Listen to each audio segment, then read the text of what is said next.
да и за постарите важи вака поучни работи, нели така? Да послушноста е подобро од жртва, нели Светото писмо. Добро, браќи и сестри, еве сега официјална прилика вака да ве поздравим, да ви пренесам поздрави од нашите браќи и сестри Романово, од Шуторизари. Тие знаат дека денеска сум тука и ве поздравија посебно од Шуторизари. Сакам, ета, и ќе носам поздрав. Посебно од кавалачани од нашите, нели така. Посебно ве поздравува, значи, мојата сопруга, значи, Гроздана ве поздравува. Немаше можност да биде заедно со мене денеска на ово место. Во меѓувреме нашето семејство се прошири. Ние добивме, значи, уште еден член во нашето семејство. Благодариме. Ја добивме Астина. Астина ја добивме. Интересно, вака со братот ќе се слават ист роден ден, се родиле на исти датум. А знаете, кога двајца деца во едно семејство се родили на исти датум, тоа се близнаци. Тие се само 10 години разлика. Така да јас имам близнаци со 10 години разлика. Така ли? Е, така. 4 август беше тоа, препон со настани. И во тој датум не знам кај да бидам. Дал да бидам во Скопје, дал да бидам во Врање. Сопругата ми од Врање, зошто? Така се случило да во тој ден имавме едно венчавање. Свадба. Сестра на мојата сопруга се венчала, а отпорно ми рекла да ги венчам. Така да во Скопје, да во Врање, али некако направи да и во Скопје во Врање бидеме. Така да во исти тој ден имавме венчавање, имавме и роден ден, имавме и керка добивме. Све се онака, значи, да. А кога беше нашата свадба со Гроздана, на 23 септември, памтам, 98 година, не беше многу, братот на Гроздана доби син. Така да на свадбите ние не знам што ќе се случи на трета свадба, али како почнавме. Еве чисто вака поздрави и една атмосфера да направиме на самиот почеток. Добро, значи таа ве поздрави многу и се надевам во некоја следна прилика ќе бидеме заедно. А инаку во периодот што е пред нас ќе бидам почесто во Кавадарци. А причината ќе ви кажам, значи, за време на трпениот час што ќе го имаме заедно, тогаш кога доиме доста време. Збор два само да кажам за 13 ноември, што имавме пред 2 саботи и ќе одиме на проучување на Божјата реч. Затоа што слушам дека и тука нешто може да направиме во црквата во Кавадарци. Колку постои црквата во Кавадарци? Колку време? Овој молитвен дом. Уште? Уште една година, 10 години.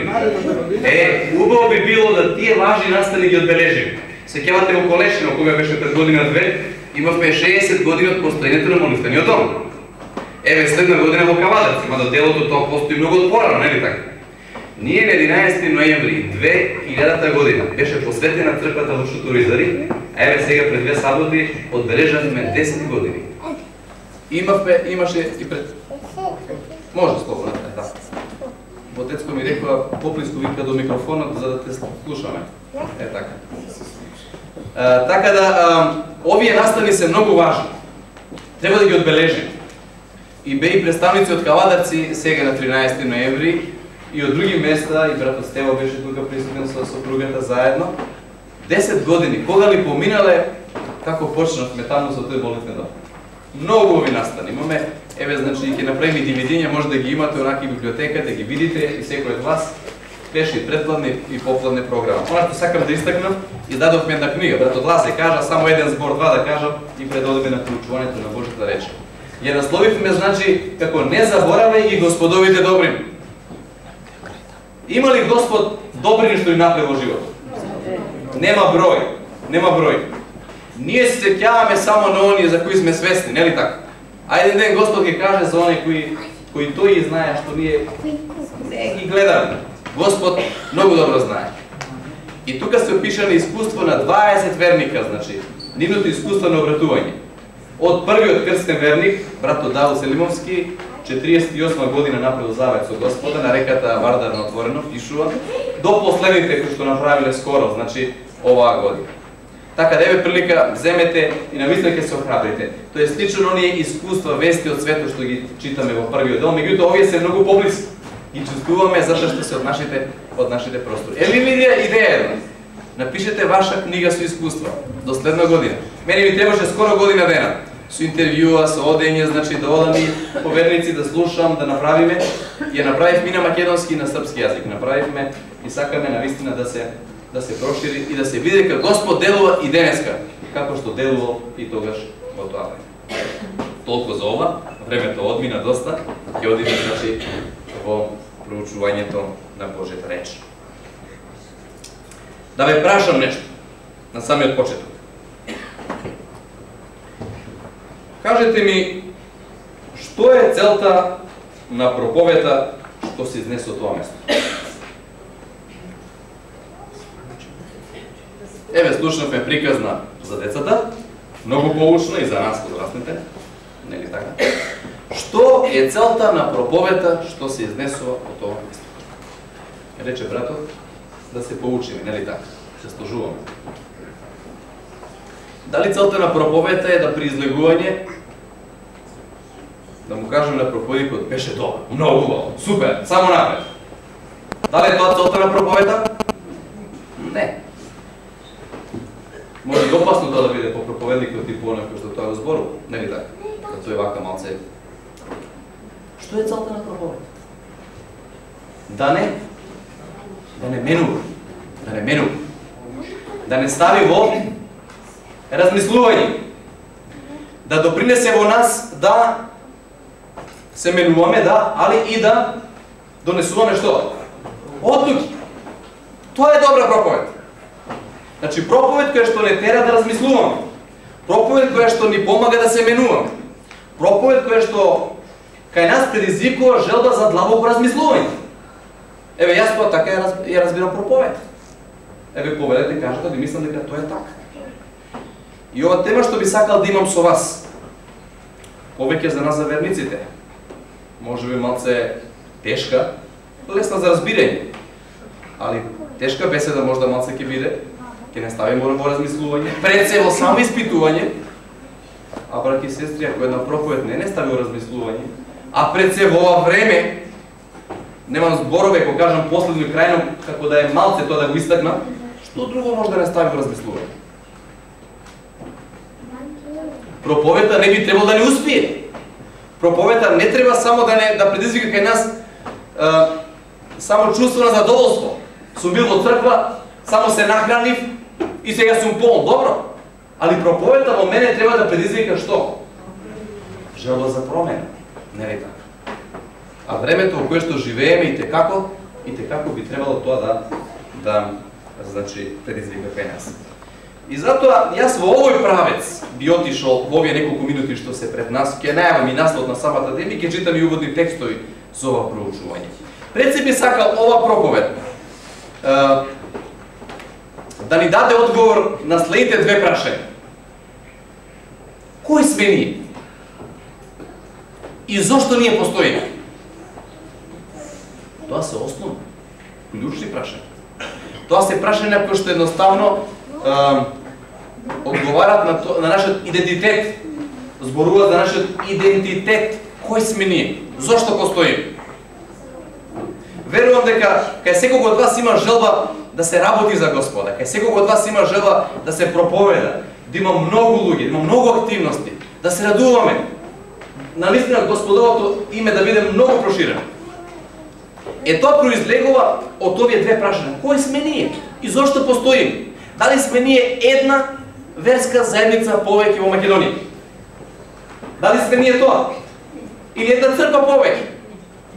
Дали едноставно се разликуваме само затоа што имаме богослужение во сабота, а целокупниот друг христијански свет има во недела? Дали само затоа? Зошто доаѓаме од црква? Продира, значи ова тема и по тоа прашање. Што се мотивите мои што му служам на Господа? И како е потребно да размислуваме за верата. Многу важни се за мене како проповедник, а верувам и за вас. Затоа уводен текст што би сакал да го прочитам, многу познат текст. Колку ли сме пати прочитале, али би сакал од ова јаво да го гледаме. Запишано е во Матеј, Евангелие според Матеј. Знаеме и напамет, нели така? Евангелие по Матеј, 28 глава. Ali mi se dopaѓа еден превод, тој е така и во самиот оригинален текст од Евангелието според Матеј, како е тоа пишано. Некој има кај нас она, значи, среден формата Библија, би сакало таму да го прочитаме, 28 глава, 16 до 20.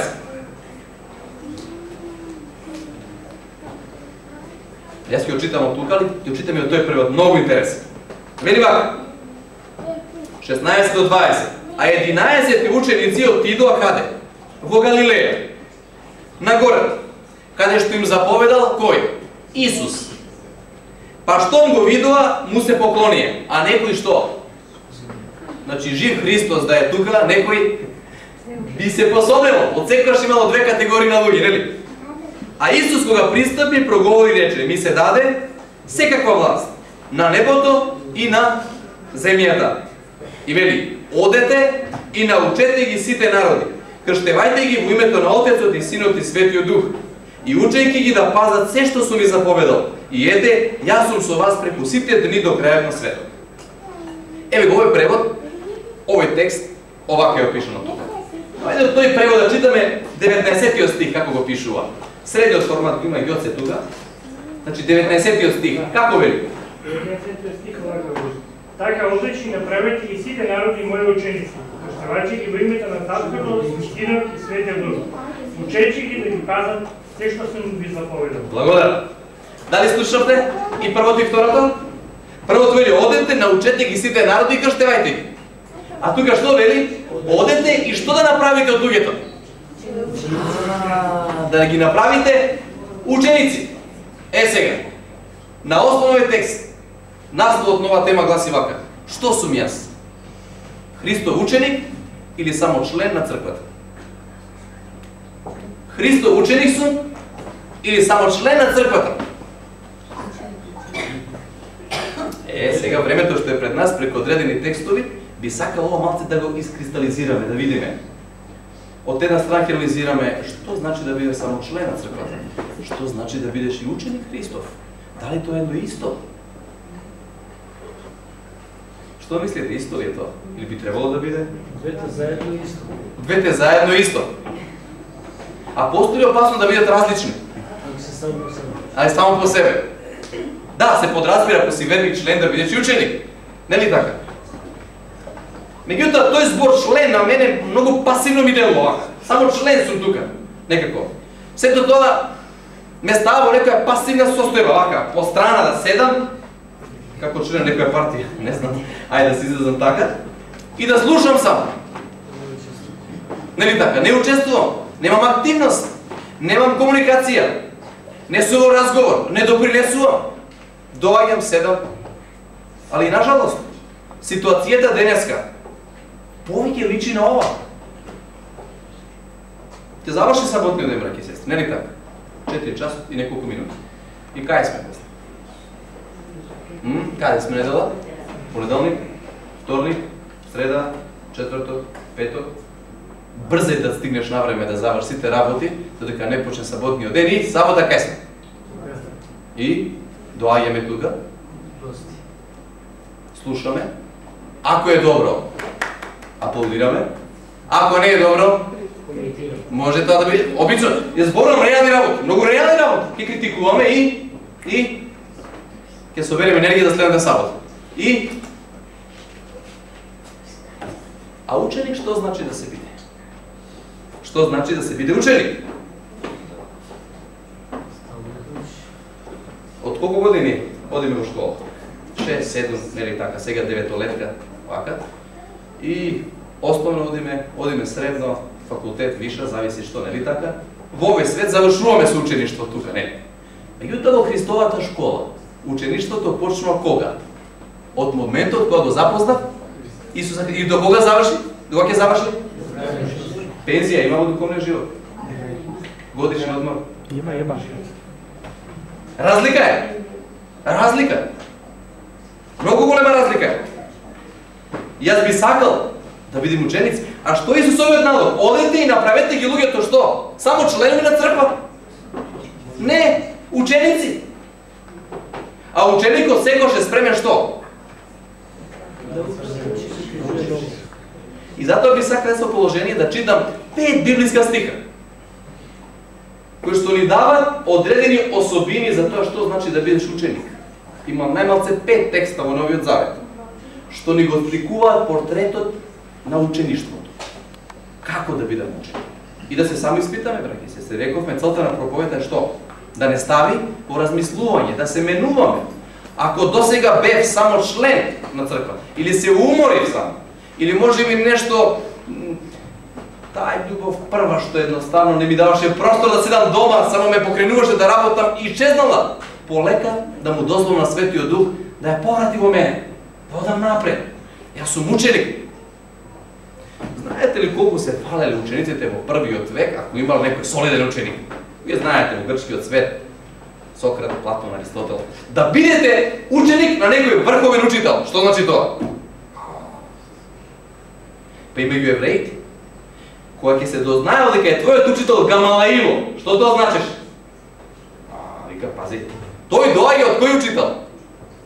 Од Гамалаило, авторитет. И ако си негов ученик, значи ти добиваш авторитет. Значи ти и јас сме ученици. Христо, има ли поголем учител од него? Не.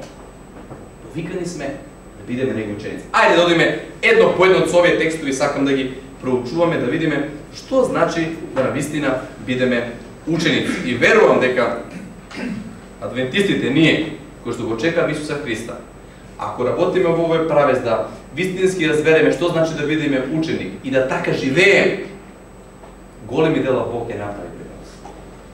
Не затоа што сме ние некои, затоа што ќе бидеме поврзани со учителот, оној кој што ги направи делата преку нас. Ајде, прв текст, сакам да го прочитам.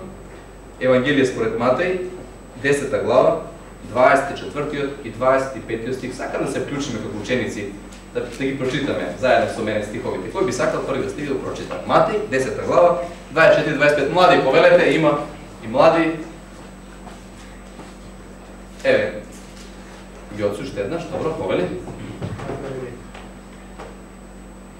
Ученикот не е над учителот, ниту слугата на својот господар.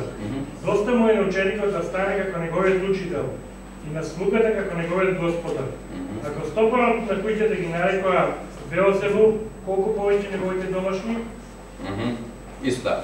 Да ве прашам, браќи и сестри, сакам да размислуваме, се вклучиме, не би сакал само да зборам јас. Како го разбираме овој текст што го прочита сега Јоце, значи 10 глава, 24-25. Каква слика за учеништво ни дават овие два стиха од Библијата? Што значи се биде ученик? Како учител или како учител? Аха. Да бидеме како учител. Значи во центарот на ученикот кој е? Учителот. Значи овој текст по мене има многу поуки што можеме да извлечеме, по мене најглавна е поврзаноста меѓу ученикот и учителот. Толку е поврзана да што? Да се тука се едно без друго како да не може. Дали приметувате кој систем на работа Исус го имал кога дошол на земјата? Тој можел да направи стратешки план, да има 10 евангелизации, не знам, 4, 5, колку. Али тој избрален систем да собира луѓе, нели, 12, и со нив да биде заедно, и со нив. Јадел со нив, спиел со нив, шетал со нив, тука, значи, размислувал, делел со нив она што мислел дека треба да дели тука со нив, чуда правил пред нив, нели така, со нив заедно. И колку биле поврзани? Много. Да, имале свои слабости, испад имале све. Меѓутоа, биле тесно поврзани. Моето прашање до нас. Поврзан сум си јас со Исуса Христа толку да зависам од него? Дали Исус ми е навистина толку потребен да не можам без него? Тоа е прашањето што произлегува од тој стих и од ова прва особина на учеништвото. Ми знаеш ли толку Исус? Или Исус се среќам со него само во сабота во 9 и попладне во 15 тука. Го оставам тука и пак го среќам тука во петок највечер на почетокот на сабота или сабота предпладне и попладне.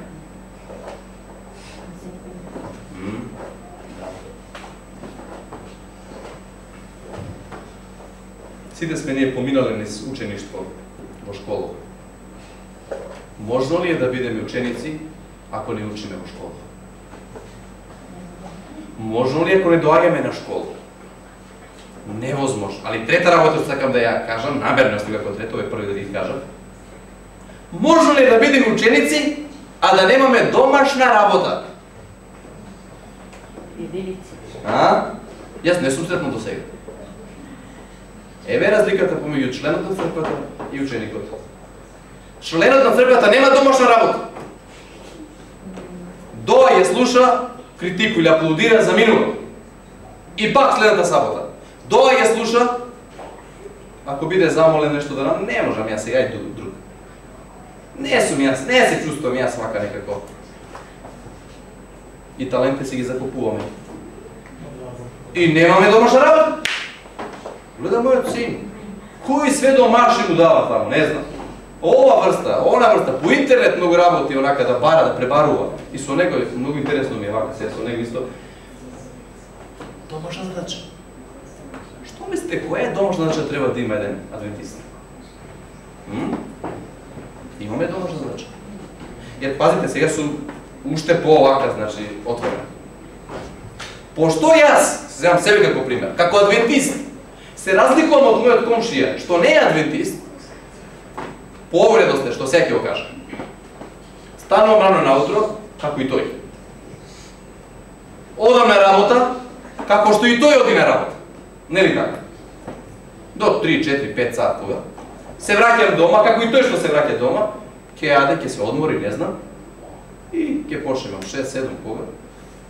Далиското со мене. Една серија, една такмица, не знам. Или интернетот овака, значи. И уморен овака, 10, 11, 12, зависи ќе легнам. И утре, исто така, како и тој. Како и тој. На работа, дома, одмор, телевизија. На работа, дома, одмор, телевизија. Добро, сабота се разликувам, јас во црква, не знам тој кај ќе биде. Али пазете, ние очекуваме подобар, поубав свет, за него живееме, за него и жртва би дали живот. Што сум работал дома за 6 дена? Сум имал искуство? Сум дал некоја книга некому? Сум одржал некој библиски час? Ја не можам да... Иди кај проповедникот, тој за тоа е вака. Тој ќе држи библиски час. Старшината може да држи библиски час. Одборниците тука, не можам, немам таков дар. Секој од нас има дар. Секој од нас има домашна задача. Повикани сме. Исус очекува да бидеш ученик. Прва работа. Одиме понатаму. Лука 14 глава 26-27. Кој би сакал друг да не прочита?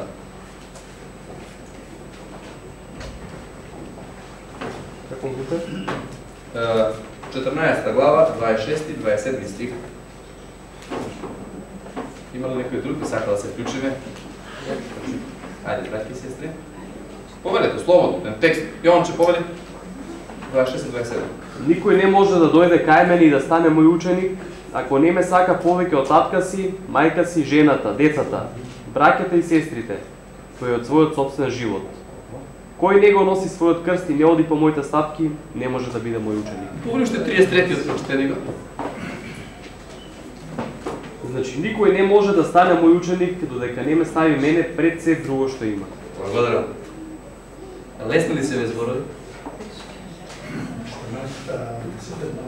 14 глава читавме. 14 глава стиховите. 26, 27, прочит 30. Во друг превод е тоа. Добро. Повели прочитени од таму? Ако прочитени тоа? Вој превод а не динамично. Да, прочитени тоа. Ако некој дојде при мене, а не ги намеси татка си, мајка си, жена си, децата и браќата и сестрите, а и својата собствена душа, не може да биде мој ученик. Тоа е 26. И 27. Да. 30. Да. Кој не ги носи својот крст и не оди по мене, не може да биде мој ученик. 33. Именно така, ако некој од вас не се одрече од се што има, не може да биде мој ученик. Благодарам. Има мала... Да, идејата е таа, меѓутоа динамичен превод. Чекајте, лесен ли овој текст, браќи и сестри? да бидем искрени, не мора на глас да одговориме. Кој ни е најмил во животот? Дали често пати во нашиот живот, кога треба да направиме нешто за Божјото дело, се испречува таткото, мајката, жената, мажот, децата? Уморен сум. Јас лично, моето јас, па многу пати сум бил, знам, тие нема да го прифатат. Однапред имаме некои ставови према луѓето. А што вели тука текстот? Ако сакаш да бидеш ученик, никого не приморува Исус. Знаете, во една прилика кога отидот Исус учениците, што им рече на 12 минута? Одите. Многу отворен Исус. Ама Петар кажал, каде Исус? Кај да одим? Овој пат од учеништво, да бидеш ученик, не е лесно. Пред малку од време нема ние прочита, значи Јоце вели, ако мене ме нарекувале Велзевул, и што? Вие подобро ќе поминете? Не, и ние ќе поминеме слично. Поминувале некои, поминуваат и ќе поминуваме понатаму. Меѓутоа, браќи и сестри, спремни сме да направиме жртва. Ова е идејата на текстот, што ги прочитате сега во Лука. Колку сме спремни да направиме жртва?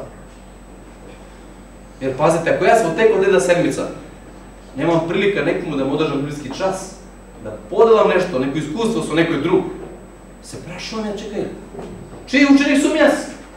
Kogo je zastapuvao? Jer pazite, nije, sekako svedočime su našoj život. Da li pozitivno ili negativno, nije svedočime. Odgovarah na biblijskata pouka isto tako. Svedočime. Nije sme što veli Pavle tamo miris na život ili miris na smrt. Махатма Ганди бил во право. Кога кажал, знаете, Христос да, ама христијанството не.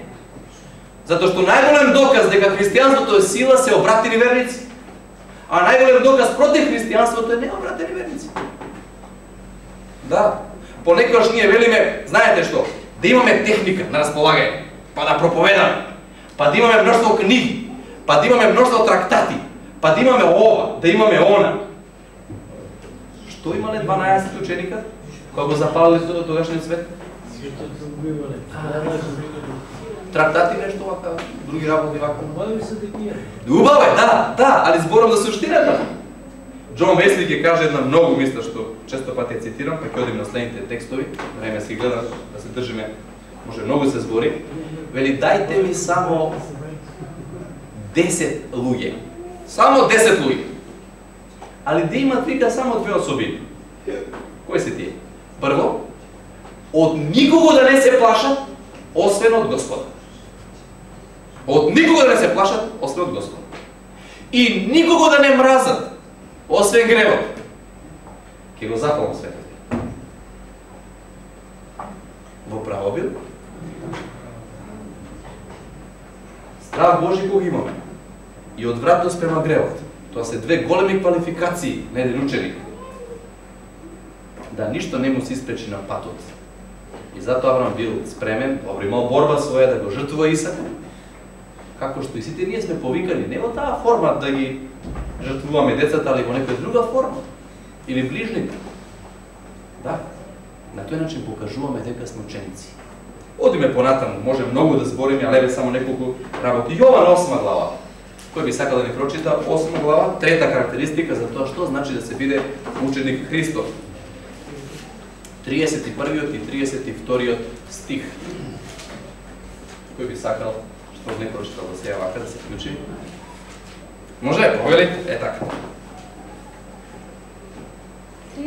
И првиот и 32 текст. Затоа Исус им рече на јудеиците: кој му поверува ако пребивате во моето слово, навистина сте мои ученици и ќе ја запознаете вистината и вистината ќе ве ослободи. Благодарам. Што е идејата на овој текст и која особина на учеништво овие два текста од Јован 8 глава ни кажуваат? Можеме ли да го следиме Исуса ако не се држиме за неговото учење, за неговата наука? Не може. Нели така? Секој ученик во школа што има? Градиво. Треба да го помине. Нели така? Имате еден предмет, втор, трет. Библијата, овој текст е тесно поврзан со Светото писмо, со Библијата. Каде е откриена науката Христова? Од каде ние знаеме за се тоа што го практикуваме како адвентисти? Од каде го знаеме? Од Библијата. Тука е опишана што? Науката Христова. И ова има сила што да ни извади? Од што? Од гревот. Нели така? Од гревот ова има сила да ни извади. Меѓутоа, слушајте ме добро.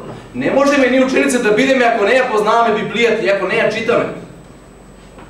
А денес ќе ви кажам, има криза кога е опрашано читањето на Светото писмо. Заслужувате? Работата толку не завзема што забораваме можеби утрински стих да читаме. Вечерно богослужение, да не прашам за редено читање на Библијата. Нели така? Криза на читање на Светото писмо. Како ќе познаваме науката ако не го читаме Светото писмо? Да. Еден проповедник имал обред од крштевање. И крстил еден пријател. И знаете, кога крштаваме, даваме што? Книга, свидетелство. И во книгата пишуваме на мал посвета ред. И зел вика пенкал и напишал на посвета. И знаете кој посвета му е напишал на овој нов брат, кој што црква што бил. Вели, драги брат, ова книга ќе те чува од ѓаволот. Нели е така? Кој ќе ја читаме, ќе ги знаеме патиштата негови и ќе се чуваме. Ама посветата не завршила тука. Вели, и ѓаволот ќе те чува од ова книга. И тој ќе те чува и од ова книга. Ке ти даде обврски, ке ти даде, не знам, занеси ни тука, занеси ни таму, ова да завршам, чекај уште ова, чекај уште она, дојде ноќта, онака помина дена, а не ни отворивме. Не ни отворивме Свето писмо. Да. Сега ги кажам две мали искуства од нашиот крај таму, едно старо искуство и едно поново искуство врзани со Библијата, проучувањето, врзани со ова како да бидеме ученици, како да го засакаме Бога и науката на Него. И кога ми дава Бог еден сон, еден наш брат, како патувам во еден воз, а тој воз вика не оди по шини, него оди вака во воздух, века. Чудно за мен, чуден сон. А јас седнам во едно купе, вели вака, и гледам некаде. И одеднаш, вели, доаѓа еден човек, вака, висок, вака, бел некако, према мене. Како доаѓа према мене, моето срце игра од радост. Игра од радост. Се порадостен и порадостен сум. А Исус тоа беше. Ама братот не знае. И кога се сретнале, братот му кажува, ти адвентиси? Не знае. Да, вика, јас сум адвентист. А кој си ти? Библијата, вика, ти е горе на таван. И еден прст прашина фатил. Баш таков сон. Се пробудил братот целиот испотен, по водата му беше фрлена. Знаете што прво направи? Каде? Вели, измери. Еден прст прашин имаше. Еден прст прашин имаше. Јас грабив, вика, и никош не оставив во животот. Можеме ли науката ние да ја познаваме? А таа наука да не избави, затоа што вели ќе ја познаете вистината. Таа ќе ви избави. Во првосвещеничката молитва како се моли? Посвети ги со својата вистина, твојата реч е вистина. А како ако не ја читаме? Како? Што ќе проповедаме? Павле ќе каже таму, значи, проповедањето на Евангелието што е во Римјаните 1 глава 16 стих. Сила Божја. Грчкиот збор е употребен динамит. Да, динамит. Кога се проповеда Божјата реч, кога се пее од Божјата реч, кога се збори од Божјата реч, што се случува? Земјотрес. Павле и Сила се сведоци за тоа. 16 глава таму. Нели кога почне да пее, да зборуваат, што се отворило? Земјотрес беше, се отворила вратата. Да. Не може да не остави равнодушно читањето на Светото писмо. И во оваа книга со искуства, многу интересно, тука едно кратко, еден брат бил хроничен алкохоличар. Хроничен алкохоличар. Постанал угледен адвентиста, беше старешина во црквата. Вели, не може да си го замислам животот без алкохол. Нема шанси, вика, на хроничат уличари алкохолот ми е како вода. Како вода. Тој вода не пие, алкохол пие. И викат, за докажам колку сум јас алкохоличар во една прилика, че една прекрасна пропет одржа од црквата во Шутовизе. Многу добро, многу добро. Вели, зедов винјак да пијам, рубин, пола литро, наеднаш. И падна, вели, на количка мора да ме носа дома. Да, колку пати вика ќе спие, вика, вака на автобуси, после на станица. Хаос! А мојата жена, што да кажа? Малтретирана. Болна, во болница, а јас алкохол. И дојдов, вика, еден ден во посета, не трезен, пија во посета. И таа нешто ми рече, Рајко, така се вика, ми каже ден човек денеска, вика, додека лежев, спие, да ја читаме ова книга, велики, ни донесе радост во нашиот дом. Баш така. Да ја читаме. А јас викам, поматрен малце трезен, повеќе пијам, вика, не може да разбирам. Ама враќајќи се дома, еден тиво глас ми кажа, да, читај таа книга. Читај таа книга. И браќи и сестри, јас сум бил сведок. Тој брат, читајќи таа книга, бевме со братот Давот, кај него ги проучувавме основните вистини уште пред 15 години. Направила промена во неговиот живот. Зошто? Што тој брат, значи, научи од Библијата? Вистината. И вистината што направи во него? Браќи и сестри. Затоа сме повикани да ја познаваме вистината. Четврти предпоследен текст што сакам да го читам, исто Јован 13 глава, познат текст, 34 и 35 стих.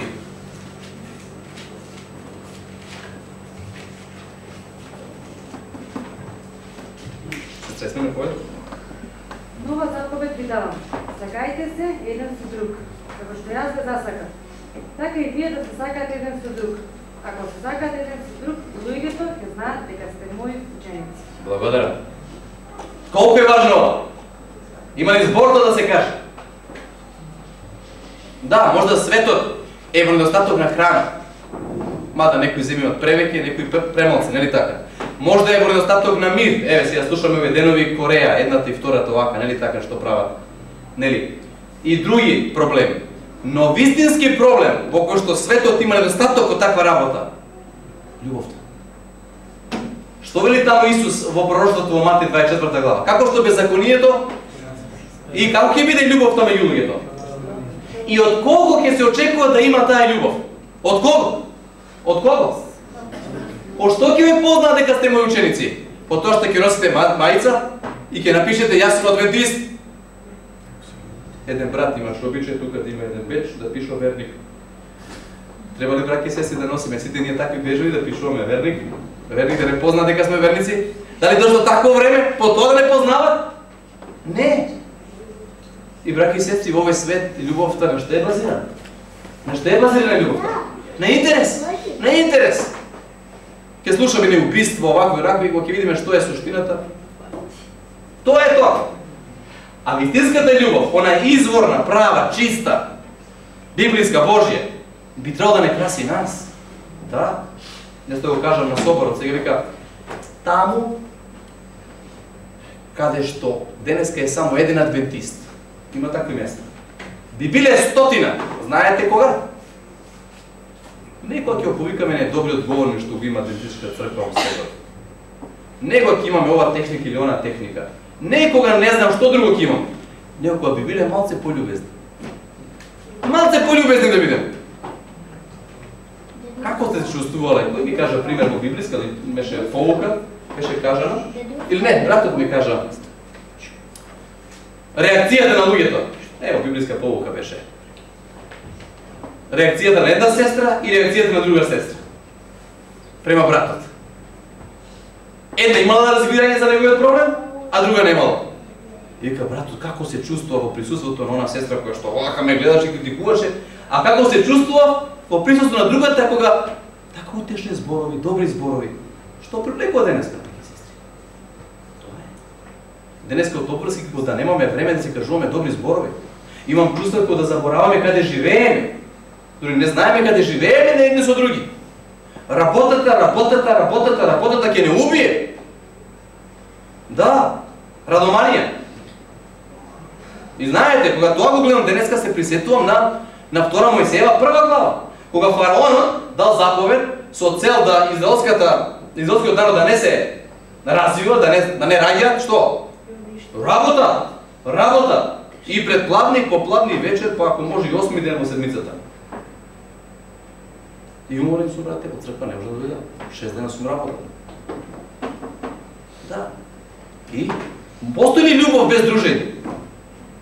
Постои ли љубов без дружење? Не. Да. И затоа многу вака по класи слушам молитвени групи, имате исто така. Прекрасен материјал беше 40 дена молитви, посветување, заедништво. Тоа ни достасува. И така љубовта ќе расте, ќе напредуваме. И луѓето ќе познаат дека сме Христови ученици. И последен текст, Јован 15 глава 8 стих, тука сме, исто тоа ќе привршуваме. Што значи да се биде ученик? Значи прво да резимираме, ученик да бидеме врзани со учителот, тесно поврзани. Вториот текст, да ни биде најмил ученикот и пред татко, и пред мајка, и пред син, и пред ќерка, и пред нас самите. Третиот текст што прочитавме? Да ја познаваме вистината и таа ќе не избави од Библијата, нели? Четвртиот рековме љубовта, клучен елемент. И петиот 15:8 што вели? Што вели? Кој ќе ни прочита? Со тоа ќе се прослави мојот татко, ако родите и ќе бидете мои ученици. Дали приметувате? Се е врзано. Ќе бидете, кога ова ќе го направите. А ако тоа не го правиме,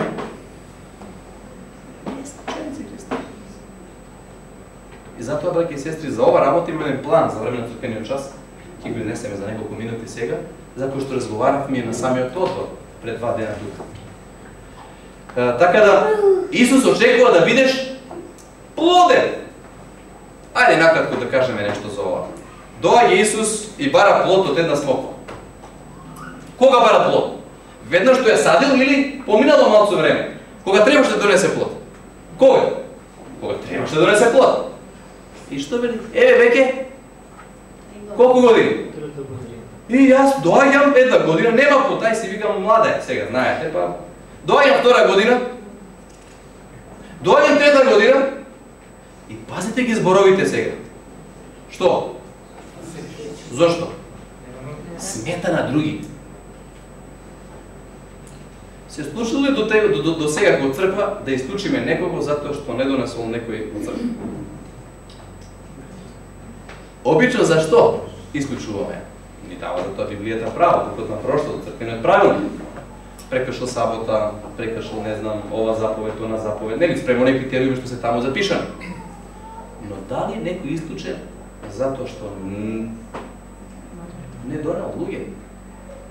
Знаете како прават во владите ако некој не си извршил својата задача? А што правиме пред кога влегуваме во одбор пред да се крштаваме? Ветуваш ли, брати и сестро, дека ова ќе го направиш? Да, ветувам. Ветуваш ли дека ова ќе направиш? Да, ветувам. Ветуваш ли дека ова ќе направиш? Да, ветувам. Што се случува? Што се случува после тоа? А зошто така да биде? Зошто? Еве зошто. Еве е причината. Затоа што само примаме и она слика од Библијата многу ми е свежа кога Исус ги нахранува луѓето, нели, со 5 леви 2 риби. Ама што вели на учениците? Ајде ви активно да се вклучите во ова. И што прават учениците? Многу убава слика. Исус тука народот, а учениците во средија. И учениците видите која задача ја има. Ние сме ученици, затоа зборуваме за учеништвото. Доаѓаат кај Исуса, земаат и што прават? Даваат. Кога земале раците како им се? Полно. И сега даваат. И сега како им се раците? Празни. И тоа ги нагонува што? Да земат. Да, и сега замислете ова ситуација, дошол Андреј или Филип или Натанаил, било кој учите, зел од Исуса и држи. Држи се од тоа. Па не може да земе полиса. Ки има ли воля да дојде пак да земе? Па не го дал тоа. А Исус ги го праша, чекај, тоа си го дал, не си го дал. Полни раце. Бајате вели храната ќе ни биде. Еве која е нашата улога. Доаѓање кај Исуса, земање и давање. Земање и давање. Зошто ние често пати ги кажуваме тие четири основни столба во христијанството? Како столче со 4 оние нели така, множија, нели, се молам за да го разбирам Светото Писмо и да видам заштите. Читам за да разбирам Божјата волја. Проповедам за тоа што сум го читал, тоа што сум охрабрен, го поделам со другите. Доаѓам од црква да ги поделам искуството од мисионство. Тоа мене ме празни, за да можам повторно тој круг да го направам, да се молам, да читам, да проповедам, да доаѓам од црква да ги храбрам другите. И сега кажете ми едно столче, само ако една нога му фали, ќе падне само една. Духот на прошто вели оној кој што само се моли, а не работи ништо друго, напред ќе представи што? Да. Јас сакам раки сите се тоа што кажуваме, завршуваме,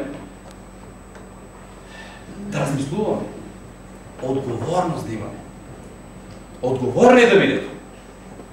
Ја кажав што туризари, може после крштевање наше, кога гревовите ни се опростени, да дојде огнен на кочи од небото како Илија да не земе и каде? Па готово сме крстиле, гревовите ни се опростени и ама имаме што? Нова земја. Како што имаме горе на небото место при духот на прошлото, имаме што на земјата доле? Место за работа. Одговорност. Ај со овој пример да завршам. Колку пати Бог му упатил апел на Јона да проповеда во Ниневија? 2 пати, не ли така? 2 пати.